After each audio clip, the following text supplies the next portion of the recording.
स्वागत है दोस्तों आपके अपने YouTube channel education by SPS पर। अब तक हमने आखेट खाद्य संग्रह से भोजन उत्पादन तक के 3 भागों में मानव सभ्यता की इस अद्भुत यात्रा को जाना। आज हम इस श्रृंखला के पार्ट 4 में और आगे बढ़ेंगे और नई व रोचक जानकारियों को समझने की कोशिश करेंगे। तो दोस्तों, वीडियो को लाइक और सब्सक्राइब जरूर करें और इसे अपने दोस्तों और परिवार के साथ शेयर करना न भूलें।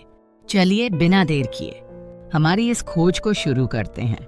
आओ आरंभिक कृषकों और पशुपालकों के बारे में पता करें।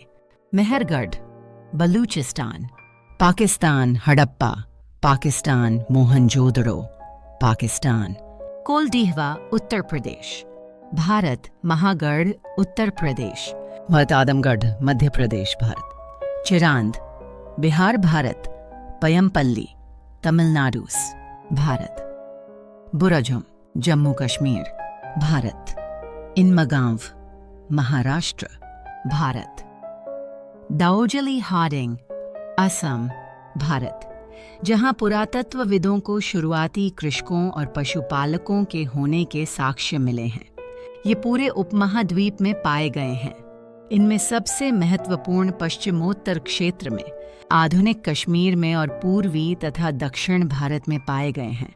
वास्तव में ये निर्दिष्ट स्थान कृषकों और पशुपालकों की बस्तियां थीं या नहीं, इसे जांचने के लिए वैज्ञानिक खुदाई में मिले पौधों और पशुओं की हड्डियों के नमूनों का अध्ययन करते हैं। इनमें से सबसे रोचक जले हुए अनाज के दानों के अवशेष हैं। ऐसा लगता है कि ये गलती से या फिर जानबूझकर जलाए गए होंगे। वैज्ञानिक इन अनाज के दानों की पहचान कर सकते हैं। इस तरह हमें पता चलता है कि इस उपमहाद्वीप के विभिन्न भागों में बहुत सारी फसलें उगाई जाती रही होंगी। वैज्ञानिक विभिन्न जानवरों की हड्डियों की भी पहचान कर सकते हैं। स्थायी जीवन की ओर पुरातत्वविदों को कुछ पुरास्थलों पर झोपड़ियों और घरों के निशान मिले हैं, जैसे कि बुर्ज होम। वर्तमान कश्मीर में के लोग गड्ढे के नीचे घर बनाते थे, जिन्हें गर्तवास कहा जाता है। इनमें उतरने के लिए सीढ़ियां होती थीं। इससे उन्हें ठंड के मौसम में सुरक्षा मिलती होगी। पुरातत्वविदों को झोपड़ियों के अंदर और बाहर दोनों ही स्थानों पर आग जलाने की जगहें मिली हैं। ऐसा लगता है कि लोग मौसम के अनुसार घर के अंदर या बाहर खाना पकाते होंगे। बहुत सारी जगहों से पत्थर के औजार भी मिले हैं। इनमें से कई ऐसे हैं जो पुरापाषाण युगीन उपकरणों से भिन्न हैं, इसीलिए इन्हें नवपाषाण युग का माना गया है। इनमें वे औजार भी हैं जिनकी धार को और अधिक पैना करने के लिए उन पर पॉलिश चढ़ाई जाती थी। ओखली और मूसल का प्रयोग अनाज तथा वनस्पतियों से प्राप्त अन्य चीजों को पीसने के लिए किया जाता था। आज हजारों साल बाद भी ओखली और मूसल का प्रयोग अनाज पीसने के लिए किया जाता है। उसी तरह प्राचीन प्रस्तरयुगीन औजारों का निर्माण और प्रयोग लगातार होता रहा। कुछ औजार हड्डियों से भी बनाए जाते थे। नवपाषाण युग के पुरास्थलों से कई प्रकार के मिट्टी के बर्तन मिले हैं। कभी कभी इन पर अलंकरण भी किया जाता था।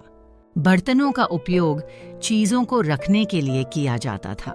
धीरे धीरे लोग बर्तनों का प्रयोग खाना बनाने के लिए भी करने लगे।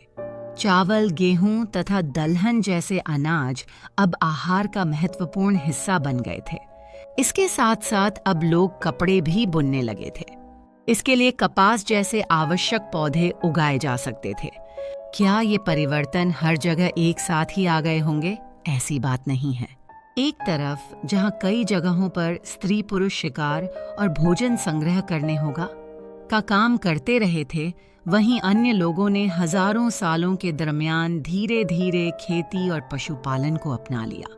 बहुत जगह लोग मौसम के मुताबिक बदल बदल कर अपनी जीविका चलाया करते थे।